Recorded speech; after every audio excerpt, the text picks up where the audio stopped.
We begin this hour with a developing story involving the future of the former Prime Minister Scott Morrison. Our political editor, Andrew Clennell, has been following the story. He has all the details for us. Andrew, it looks like it might be the end of an era. Mr Morrison's time in politics could soon be over. He's going, and we broke this story, speculation of it this morning, Ash, and here is Scott Morrison's Instagram post. As a result, he was looking to retire on Australia Day, as I understand it, or announced this, but now he's brought it forward. He says, just letting you know, especially everyone locally, that after more than 16 years as the member for Cook, I've decided to leave Parliament at the end of February to take on new challenges in the global corporate sector and spend more time with my family. I'm extremely grateful to my family, friends, local community and local party members and supporters in Cook for their incredible support during this time. It's enabled me to serve my country at the highest level, make Australia a stronger, more secure and more prosperous country. It's been a great honour to serve as the member for Cook and as Prime Minister. Thanks Josh Frydenberg, Michael McCormack, Barnaby Joyce, former Deputy PMs to him and former Deputy Leader, and Peter Dutton, and wishes him all the best in leading the party. Says the Shire has been a great place to live, or is a great place to live and raise a family.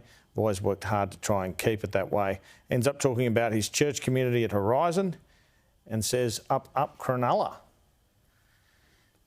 Well, there's already speculation about who might run for the Liberal Party in the Cook by-election. Mike Baird, the former New South Wales Premier, Sky News has confirmed was approached for the job, Ash, and has declined, or at least approached for the pre-selection.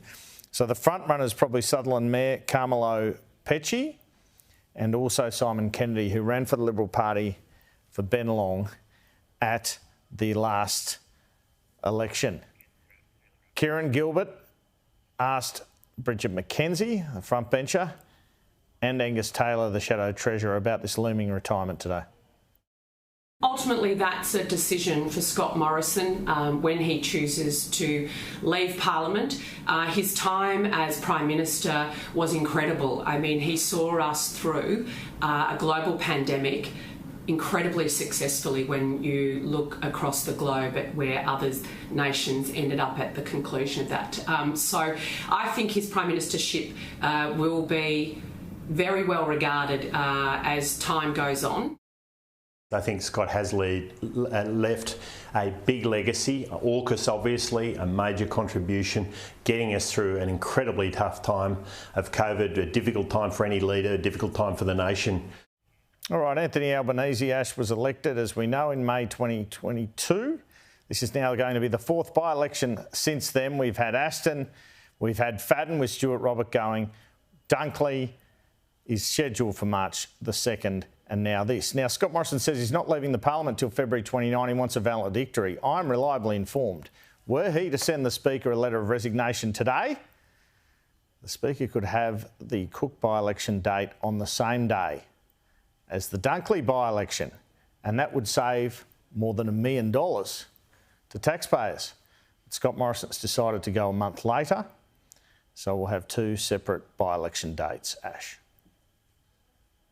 OK, we'll be gearing up for that one. Andrew Clennell, thank you for the analysis with that breaking story. Let's take a look back now at the career of Australia's 30th Prime Minister, Scott Morrison. A man of faith who rose to Australia's top job. I have always believed in miracles. With a Sharkies hat and a nickname he gave himself, Scott Morrison was the ultimate marketing man of Australian politics. Prior to Parliament, he was best known for his controversial campaign for Tourism Australia. So where the bloody hell are you? Elected as the member for Cook in 2007, Morrison quickly rose through the ranks. In 2013, as Immigration Minister, he became the face of Tony Abbott's key campaign commitment. To stop the boats. After the boats did indeed stop, the hard man of Australian politics sought a softer side, first moving to social services, elevated again to Treasurer under Malcolm Turnbull. This is coal. Don't be afraid. Don't be scared. It left him in the box seat. This is my leader. There you go. And I'm ambitious for him. That ambition saw him emerge through the middle of a leadership brawl between Peter Dutton's Conservatives and Malcolm Turnbull's Moderates. The successful candidate was Scott Morrison. And Australia's 30th Prime Minister. How'd you get the leadership? I talked to my colleagues. It was really them about who was in the best position to actually take us forward. He took the coalition further forward with his shock 2019 election win, defying the polls and pundits to beat Bill Shorten. These are the quiet Australians who have won a great victory tonight. Mr Morrison wasn't quiet about his faith, proud of the role Pentecostalism played personally. What this country needs more than that is the love of God.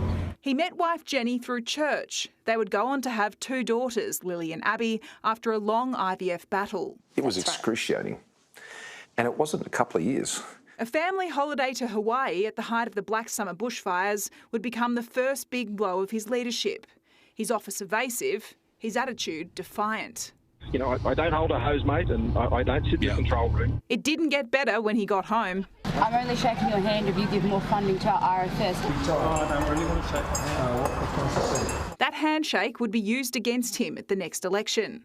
So too allegations about the mistreatment of women inside the Liberal Party. The system is broken. The reckoning triggered by former staffer Brittany Higgins would engulf his government. Jenny and I spoke last night.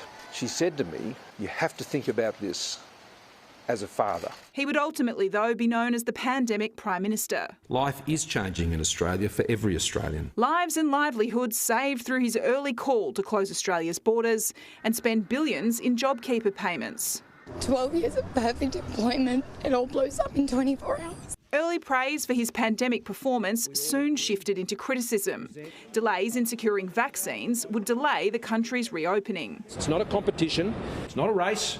Tensions over the origins of COVID would see Australia's relationship with China plunge to new lows.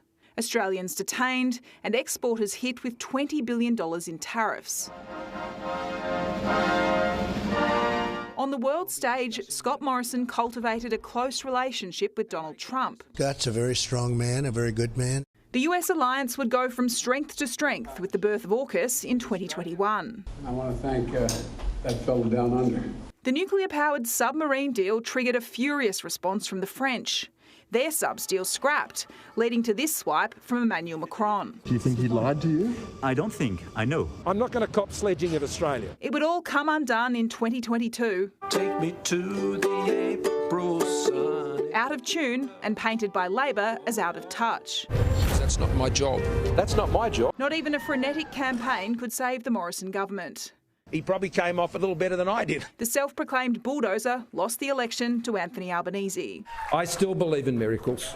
Out of the top job and soon defending the several secret jobs he took when he swore himself into multiple ministries. Why did you deceive the Australian public? You mightn't understand it because you haven't been a Prime Minister. Hauled before the Robo-Debt Royal Commission. Why don't you ask your own departments?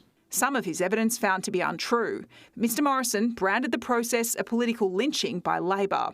They need to move on. Now it's his time to move on, leaving a legacy in Canberra that will be debated and dissected for years to come. Trudy McIntosh, Sky News.